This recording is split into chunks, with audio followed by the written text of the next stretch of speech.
even if you do have a dream, that dream can get buried, with like a lot of to-dos and a lot of navigating.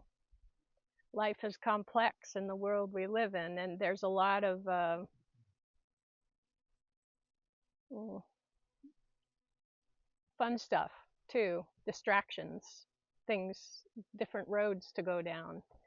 So you can have a dream over here, but you can forget about it for long chunks of time. And so anyway, these gatherings are a way to have some people come up and talk and reflect on a dream that's true for them. And you may resonate with some dreams more than you resonate with others, but take what you can and leave the rest. It's set your opinions aside, your to-do list aside, and let your dream hover in the background. And there's short-term dreams, middle dreams, and really big dreams. And I want to address, they all have their place. None of them cancels out the other. I've spent a little time recently feeding one of my big dreams, and I don't mean to cry. It's just near and dear to my heart, so I get emotional about it.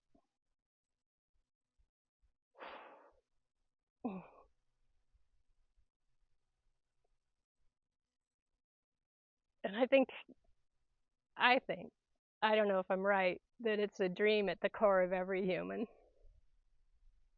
I don't think I'm alone in this, but I can only act on my dream.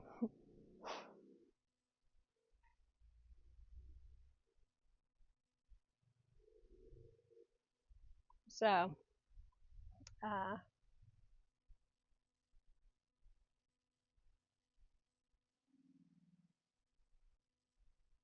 I'm not sure where to start first, but I want to mention that if you take the Olympics, which has been in my feed, imagine it's in your feed too. Occasionally I'll watch something, but it's amazing to me what some of the people are capable of. And obviously I have a little crush on Simone Biles, like all the rest of the world. But partly because everybody knows she admitted a weakness at the last, like, is that 4 years ago or 2 years ago? It seems like 2 years ago to me, but wherever it was in Asia, Tokyo. That, thank you. um, she didn't do well. She got the twisties, they call it, and she's a gymnast, if you don't know. But she had to say, I can't go on. I'm going to risk my life. I'm not feeling strong. And to be able to know what you're capable of and what you're not capable of is really, really important, especially the more that you take on. And if you don't take on much, like if you're going to take a walk in the flatlands, for a quarter of a mile, you need no training. Who There's very few people who can't do that. you know. But if you're going to go hiking at 7,000 feet for 14 miles, it's going to require something else from you.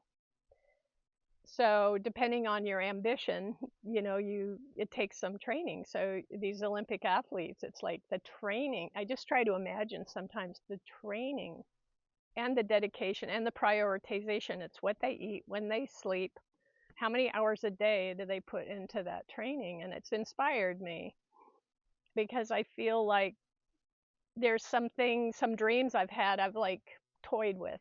Like I'm an amateur. I've been an amateur at some of my spiritual ambitions. And I wouldn't want to admit that. I would say, well, I've put a lot into it. But the amount of moments that you prioritize it is choice. You can put yourself in a community. You can put yourself next to some people and a teacher, who has dedicated themselves, and you can feel like, well, I'm next to them. Don't I get to fly in their draft? And I've tried that. And something about the spiritual path really is, it's up to us to walk that ourselves. And I just so admire Justin, and I probably repeat myself on this point, but it's been interesting to me, like how he helps. He's like such a gifted teacher in a way, and I think why the numbers are small here, because he puts you back on your own. You get enough training to do it yourself, and then it's up to you. Are you going to do it or you're not going to do it? We're not going to have frills. We're not going to have robes. We're not going to, imagination gone. It's like there's something, but there is some, and this is what I want, I've taken kind of I don't know, a deeper dive for the last little while, setting up more of a rigorous schedule for myself to plumb the internal depths a bit. And some of this is really involved for me, like presence. Any of the tools the methods that I have learned from Justin that help me to be here now and not here. It's not like this is an enemy. It's just we're so much more complex than here. This is not the only instrument that we were given in this life. We were given our senses to feel the breeze on our cheek, to hear our voice as we speak, to be with the movements as we're moving through this world. And I was something he referred to that really struck me recently was like, I'm trying to teach you about the goodies that are available. And it was such a simple word, the goodies that are available. And what does that mean? Candy, chocolates, you know, money, fame, what are the goodies? A good meal, whatever it is to you. There's goodies of like, I was thinking of this metaphor before of like, you think of solar power, we're trying to find some energy source, nuclear power, fuel. We know the drawbacks of that coal. There's like different power sources, but we walk around with an amazing nuclear reactor, something beyond that, something sparkly and incredible. It's just like shiny, shiny bright. And the peace that comes from connection with that is so stabilizing. It's sort of like every once in a while I'll see, because I like plants, I'll see an image of a tree. I think banyan trees are like this, and I learned like one of my favorite essential oils, vetiver. It's just a silly little grass, but it has like enormous roots, and it's used as like soil remediation because it has enormous roots. And it's like that's our roots. There's a beautiful poem in Mount Analog, is that plants ramify externally. Whatever that word means to you, they seek their oxygen and light as their food. Whereas humans, we're supposed to ramify internally. And what does that mean? Well, it's up for us to experience that, trip over that. And I feel like I'm it's not like this is the first time in my life I've tripped over it, but I'm tripping over it with much more consistency. And if you don't have enough of a taste of it often enough, you forget about it. You chase, not like anything is bad, external. You think you're a plant. You're external. You're ramifying externally, like thinking you're going to get fed up from outside. And I don't think there's things wrong with that. It's only the balance. It's only the balance. It's not this is good and that is bad. None of that. It's just if your balance is off, you're not getting the energy from that internal ramification, that what we were gifted with. Every human knows this. We were born out of the stars. Think of the stardust. Think of the power. Have you ever, I'm still in 2000, the sequel to 2001, 2013, and it's all about vast objects, vast distances and objects of space and dust and unimaginable worlds where there's unimaginable heat and unimaginable cold, and some planets get stuck facing their sun, and they don't have seasons. They have night, frozen and unfrozen, or extra frozen and extra burning. No life could survive on it. No life does, but here, now I'm went a little far in that, but where was I? Back to Earth. But it puts everything in scale or context for me of like the miracle of life that we have, and the miracle that we have this internal glowing jewel, and how good it feels to touch on it more frequently. It's like there should be like a declaration of, like our Constitution of Democracy. It's like for all those interest groups in us, there should be a declaration of the right for your dream to have a life within you. It should have a competing chance to be on the stage enough for you to really remember and value. This world would be a completely different world. We wouldn't need climate change ordinances.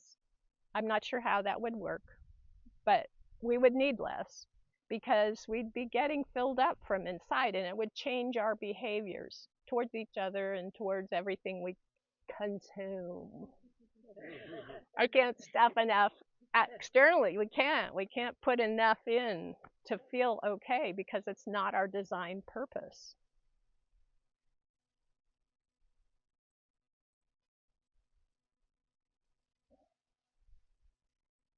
I think there's a chapter in one of Justin's books, The Peace That Is Near. And that's what it feels like, the peace that is so near. But, here, I came up with this thing a few weeks ago, and I didn't want to use it because it was a little prepackaged, but I still think it bears passing on, so I'm going to do it. um, if you do you think you could bake bread without a recipe? Raise your hand. You think? Oh, come on. Yeah, I know there's got to be a couple. Yeah, it's simple: flour, yeast, water. Knead, rise. How good it'll be, but you could do bread. Okay, tom kha kai soup. Yeah, well, maybe if you're born in Thai. Okay, a few people. Okay, how about if your dearest person in your life needed anesthesia? Could you do it for them without a recipe? Do you think a recipe would even help you? No. Some things are over our pay grade. Some things we recognize need skill and learning. Do you need a recipe for being a human being? No, we think not. We think we're capable of that. And we are. We were given the life of a human being, but we've lost our way. We need a recipe to uncover that human being. And we're very complex. We're super complex. Think of all that space, stardust, and whatever that was crunched down to create this thing that has this internal, like, star, nuclear reactor, whatever, more than that within us.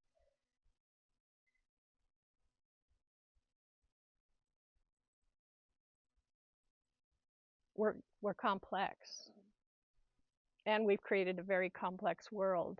So I think this is a support system. To me, this is a support system to help uncover that better balance, really, of the world we get to play with, engage in, but not forgetting our ultimate dream. Because it's our purpose. Like plants know they put oxygen back into the universe. We partake of that. What are we putting back into the universe? We're not reciprocating.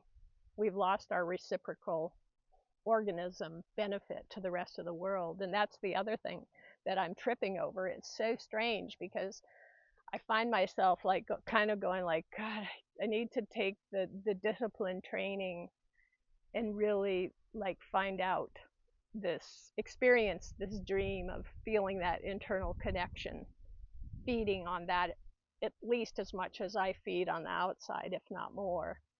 So I'm toying with everything I've learned from Justin to feel and live that. But it in some ways it feels ghastly selfish, ghastly selfish. Like, why would I deserve more? Why should I get a life that is rich in internal God connection? And even though I want that thing, it seems to come with an awareness that what's the oxygen that's supposed to come off of me and be a reciprocal uh, payback to the universe that put that seed in there. And I think this is my theory, that the human race is destined for destruction unless it picks up on that bargain. That's not my business, but it's just like, things that don't behave according to their laws, they're evolutionary experiments that come and go. So I don't know. I hope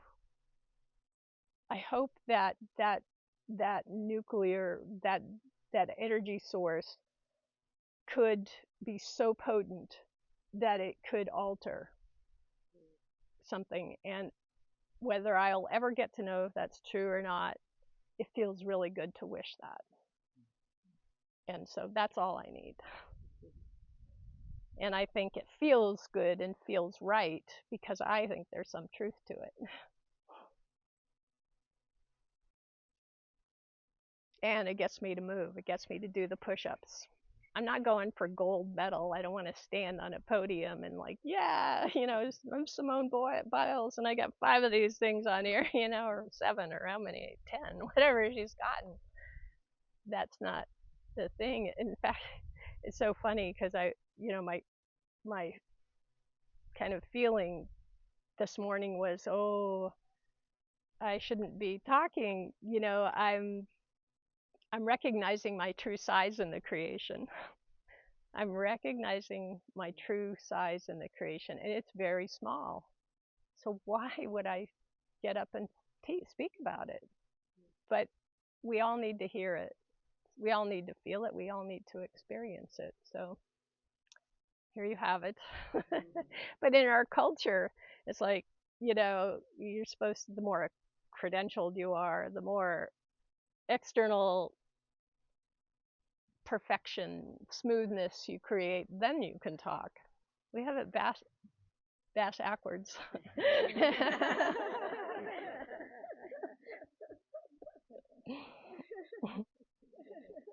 Okay, I think I've said enough for the day.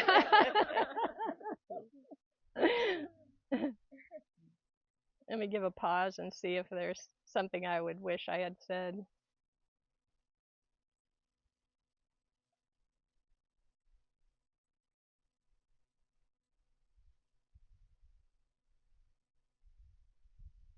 I'd say even as a hedonistic species,